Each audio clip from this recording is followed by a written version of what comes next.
बिस्मिल्लाहिर्रहमानिर्रहीम। अस्सलाम वालेकुम नाज़रीन। आज बात करेंगे हम इस्लामाबाद हाई कोर्ट ने ओवरसीज़ पाकिस्तानी को जहाँ पे जो बिज़नेस कर रहे हैं, सरमायाकारी कर रहे हैं, उनको जो हर्डल्स आती हैं मुख्तलिफ़ इदारों की जानिब से, उससे मुतल्लिक बड़ा फ़ैसला दिया है। और नैब को ये बुनियादी तौर पर अदालत ने ये कहा है कि नैब जो है वो बैरूनी जो सरमायाकारी है पाकिस्तान में आ रही है या कर रहे हैं, जो बैरून मुल्क पाकिस्तानी हैं, उनमें एक बड़ी हर्डल जो है वो करार दिया है। लेकिन ये बड़ा दिलचस्प एक फ़ैसला है 6 सफ़ात का। जस्टिस मोहसिन अख्तर कियानी और फ़याज़ अहमद जंदरान ने ये फ़ैसला दिया है। 75 करोड़ रुपए की इन्वेस्टमेंट की थी। F11 एक प्लॉट था जो एक शहरी हैं उन्होंने लिया था और वो मुस्तकिल तौर पर बरतानिया में मुकीम है, और उन्होंने बैंकिंग चैनल से रकम यहाँ पे ट्रांसफ़र की, प्लॉट लिया, और उसके बाद नैब इंक्वायरी और उसके बाद जजमेंट और फाइंडिंग जो है वो ऑब्जर्वेशन जो है वो मैं आपके सामने रखूँगा कि ओवरसीज़ पाकिस्तानी से मुतल्लिक जो नैब की कार्रवाइयाँ हैं उसको किस तरह क्वेश्चन किया है इस्लामाबाद हाई कोर्ट ने।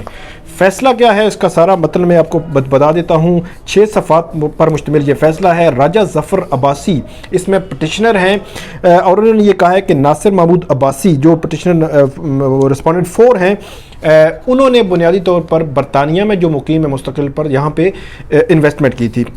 वो अपना लिखते हैं कि F11 मरकज़ में एक कमर्शियल प्लाट जो है उन्होंने CDA से नीलामी के ज़रिए वो प्लाट लिया। अपना थोड़ा सा बैकग्राउंड उन्होंने लिखा कि वो मुस्तकिल तौर पर बरतानिया में मुकीम है। 2009 से वहाँ पे वो मुख्तलिफ जो कंसल्टेंसी है और मैनेजमेंट की मुख्तलिफ दुनिया भर में उनको फैसिलिटी दे रहे थे मुख्तलिफ कंपनीज़ को।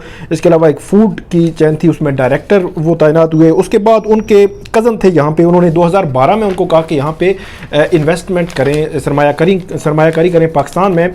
तो उन्होंने सरमायाकारी की। आगे जाकर लिखते हैं कि हमने 75 करोड़ का एक प्लॉट लिया F11 में, इस्लामाबाद F11 में। यूरो अकाउंट से रकम जो है वो ट्रांसफ़र होती रही। यहाँ इस्लामाबाद HPL का अकाउंट था फैज़ाबाद में। 2013 से 2016 के दौरान जो नासिर अब्बासी हैं वो अपने कज़न राजा ज़फ़र अब्बासी जो यहाँ पे उसको देख रहे थे, उनके ज़रिए यहाँ पे रकम भेजते रहे बैंकिंग चैनल से, और CDA को वो रकम जो है वो भेजी गई। और उनका आगे जाकर ये कहना है कि टैक्स भी जो है वो अदा किया गया। लेकिन 2 साल के बाद उनको ये कहना है कि जो डायरेक्टर इंटेलिजेंस एंड इन्वेस्टिगेशन उनकी जानिब से ट्रांजैक्शंस को मशकूक जो है वो करार दिया गया, जिसके बाद ये मामला जो है वो स्टेट बैंक को भेज दिया गया।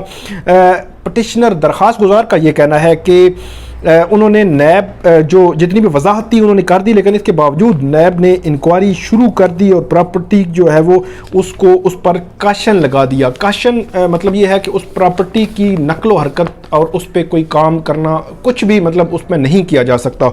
और ये काशन लगा था 2017 में काशन लगा, और आज तक जब तक कि ये जजमेंट नहीं आई तब तक ये है वो काशन बरकरार रहा है। वो 2017 में जब EBM जो एग्जेक्टिव बोर्ड है उसने जब मंजूरी दी थी नैब इंक्वायरी की, उसके बाद अक्टूबर 2017 में वो काशन लग गया इस 75 करोड़ की जो इन्वेस्टमेंट थी। उसके बाद ये कहते हैं वही बैंकिंग चैनल से उन्होंने रकम ट्रांसफ़र की, टैक्स भी अदा किया, नैब को वजूहात भी बताई, लेकिन नैब नहीं माना, इंक्वायरी शुरू कर दी, काशन लगा दिया, जिस पर पटिशनर को फाइनेंशियल जो है वो लॉस भी हुआ। इसमें जो एडमिटेड फैक्ट है, जो आप ये कह सकते हैं कि नैब की जानिब से भी मतलब ऐसा इल्ज़ाम नहीं लगाया गया जिसको पटिशनर ने रिप्रोड्यूस किया कि करप्शन के इल्ज़ामात भी नहीं लगाए गए। और नैब का जो मामला है वो अरेस्टमेंट का है। नैब ज़ाहिर बातें बुलाता है, उसको सवाल जवाब होते हैं, उसमें अरेस्टमेंट है, और कानून जो इख्तियार देता है नैब उससे तजावुज़ कर रहा है।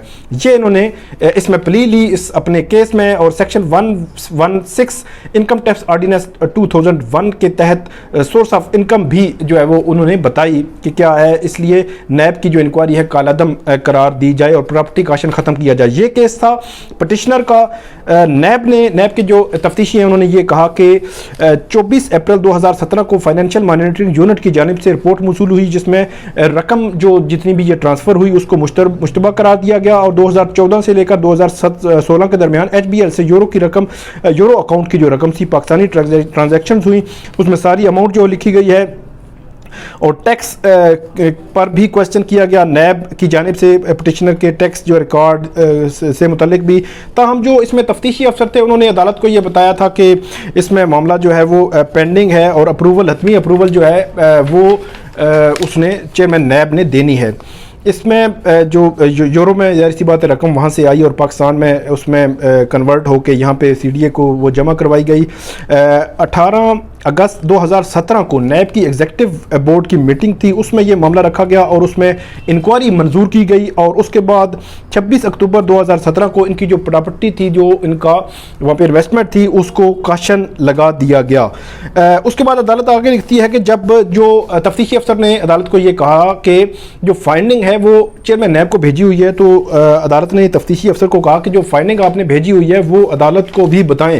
تو عدالت کے سامنے یہ رکھا گیا 11 نومبر 2020، مطلب گزشتہ سال 4 ماہ پہلے ریجنل بورڈ میٹنگ کے منٹس عدالت کو پیش کیے گئے، جس میں یہ جو انکوائری تھی اس کو بند کرنے کی سفارش کی گئی. یہ وہ پوائنٹ تھا جس پہ عدالت جو ہے وہ ظاہر سی بات ہے وہ ششدر رہ گئی کہ یہ معاملہ بڑا عجیب ہے کہ ایک بندہ جو سرمایہ کاری لے کے آ رہا ہے اور آپ نے ایک کام شروع کیا اور اس میں کچھ نکلا نہیں ہے اور اس کو ہراساں بھی کرتے رہے 3 سال تک.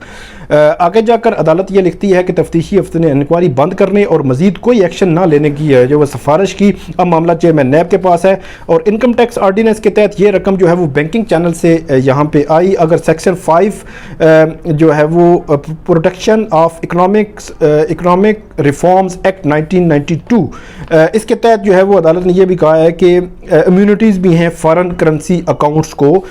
اس کے علاوہ عدالت نے سوال اٹھایا ہے نیب کے ایکٹ پر کہ جو نیب نے کاشن لگایا، ایک تو وہ جو پراپرٹی تھی اس کی، اس کے علاوہ سسٹمیٹک جو ان کے خلاف کارروائی شروع کی، ایک انویسٹر جو تھا پاکستان میں انویسٹ کر رہا تھا فارن کرنسی میں، اس پر عدالت نے جو اسلام آباد ہائی کورٹ نے سوال اٹھایا ہے اور نیب کو یہ کہا ہے کہ نیب نے کرپٹ پریکٹسز یا کرپشن کے جو چارجز ہیں جو سیکشن 23 ہے نیب آرڈیننس کا، اس کے تحت جو ہے وہ آگے کارروائی بڑھا سکتے ہیں، لیکن اس میں ایسا کچھ نہیں تھا.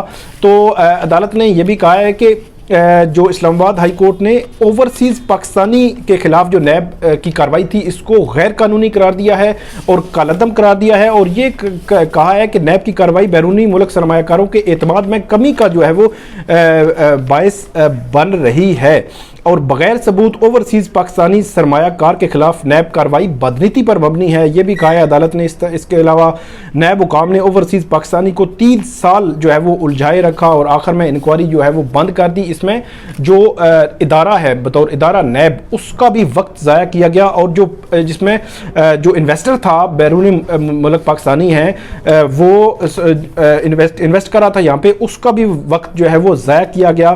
تو عدالت نے اس پہ یہ بھی کہا ہے کہ جو اس کا جو بار ہے وہ بنیادی طور پر پاکستانی معیشت پر ہے اور پاکستانی معیشت کو بھی اس کا جو ہے وہ نقصان اٹھانا پڑا اور کیونکہ 3 سال تک یہ سارا معاملہ جو ہے وہ نیب نے اسی طرح ہی رکھا ہے. اور عدالت نے اوورسیز پاکستانی جو ظفر عباسی ان کی 75 کروڑ کی جو سرمایہ کاری تھی اس کے خلاف نیب کی انکوائری کو کالعدم قرار دے کر 4 سال کے بعد یہ انکوائری بند کرنے اور فوری طور پر ان کی جو پراپرٹی ہے اس پر کاشن ختم کرنے کا حکم دیا ہے اور نیب کو متنبہ کیا ہے کہ وہ فائنینشیل میٹرز میں اس طرح نہ پڑے جب کیس بنتا نہیں ہے تو آپ اس میں کیوں پڑھتے ہیں، کیونکہ اس کا ڈائریکٹلی جو اثر ہوتا ہے وہ پاکستانی معیشت پر ہوتا ہے اور بیرون ملک سرمایہ کار یہاں پہ جو آ رہے ہیں خاص طور پر پاکستانی جو وہاں پہ رہتے ہیں ان کے جو اعتماد ہے اس میں بھی کمی آتی ہے. تو یہ ناظرین 6 صفحات کا فیصلہ تھا جس کی تفصیلات میں نے آپ کے سامنے رکھی. امید ہے آپ کو یہ پسند آئی ہوں گی. اس پہ کامنٹ آپ ضرور کیجیے گا. بہت شکریہ.